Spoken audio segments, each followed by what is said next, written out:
Bonjour et bienvenue sur Isobourse. Vendredi 23 octobre 2020, l'indice CAC 40 a terminé la semaine sur une baisse hebdomadaire de 0,5% à 4910 points, portant sa perte à 17,9% sur l'année 2020. Alors que la baisse hebdomadaire du CAC 40 atteignait 3% au plus bas de la séance de jeudi, l'indice parisien est parvenu à limiter son repli ce vendredi grâce au rebond provoqué par plusieurs bonnes publications sur des grandes valeurs françaises et européennes. Malgré une fin de semaine positive, il y a peu d'évolution sur la configuration mensuelle du principal indice de la Bourse de Paris. Comme la semaine dernière et les précédentes, le CAC 40 évolue toujours au sein d'une tendance moyen terme incertaine depuis le croisement baissier des courbes de pression Isobourse 5 et 20 mois validé fin février 2020. En zone euro, la comparaison des 6 grands indices boursiers montre des disparités sur l'année 2020. Tout en haut, avec une baisse annuelle 2020 inférieure à 5%, l'Allemagne confirme son rang de première économie de la zone euro. Comme je l'ai indiqué dans mes précédentes chroniques, le DAX est actuellement le seul grand indice boursier en eurozone à évoluer au sein d'une configuration haussière de moyen terme. Juste au-dessous, avec moins 8%, les Pays-Bas se débattent pour recoller à leurs voisins allemands. Beaucoup plus bas, la Belgique, la France et l'Italie souffrent et affichent des pertes annuelles 2020 autour de moins 18%. Et enfin, tout en bas, l'Espagne s'enlise avec quasiment moins 28% sur l'année 2020. Alors à 2 mois de la fin d'année 2020, je vous propose maintenant d'effectuer un bilan intermédiaire en analysant les plus fortes hausses annuelles des principales valeurs cotées sur Euronext, Amsterdam, Bruxelles et Paris. Alors chez Isobourse, nous privilégions la périodicité mensuelle car les études menées sur des historiques de 30 ans sur des marchés entiers ont démontré que le choix de l'unité mensuelle était le plus pertinent en comparaison des unités plus courtes. Conserver les tendances majeures haussières et rester à l'écart des tendances majeures baissières est un principe de bon sens pour l'investisseur.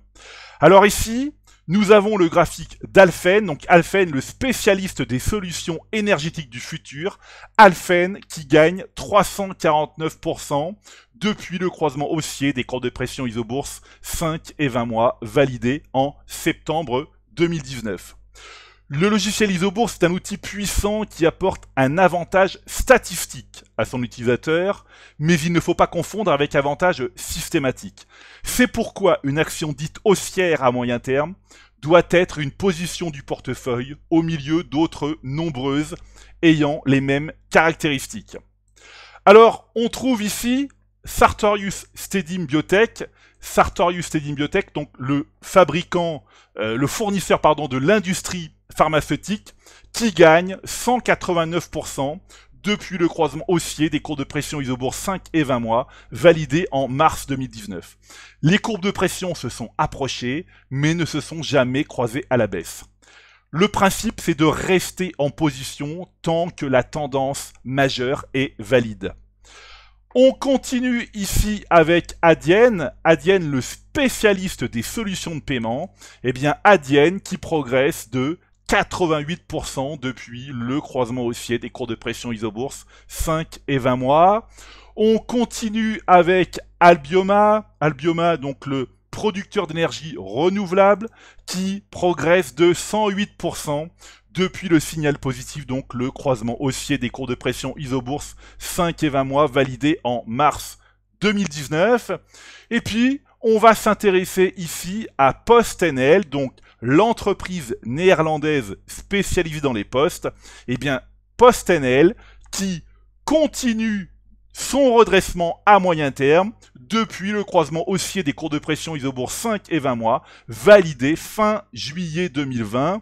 Le titre progresse quasiment de 40%. Donc eh bien là, on va se laisser porter tout au long que la tendance va rester valide, c'est-à-dire tout au long que les courbes de pression Isobourse 5 et 20 mois vont rester haussières.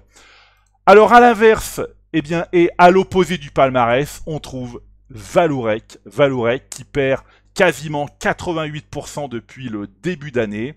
Eh bien, si on regarde le graphique de Vallourec, un croisement baissier, ou plutôt le dernier croisement baissier des cours de pression isobourse, 5 et 20 mois, validé en, ou plutôt fin février 2020, 80% de baisse depuis le signal.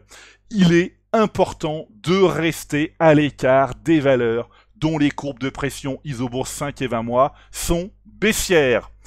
Voilà, et bien écoutez, c'est maintenant à vous de faire le point de vos valeurs en portefeuille avec Isobourse.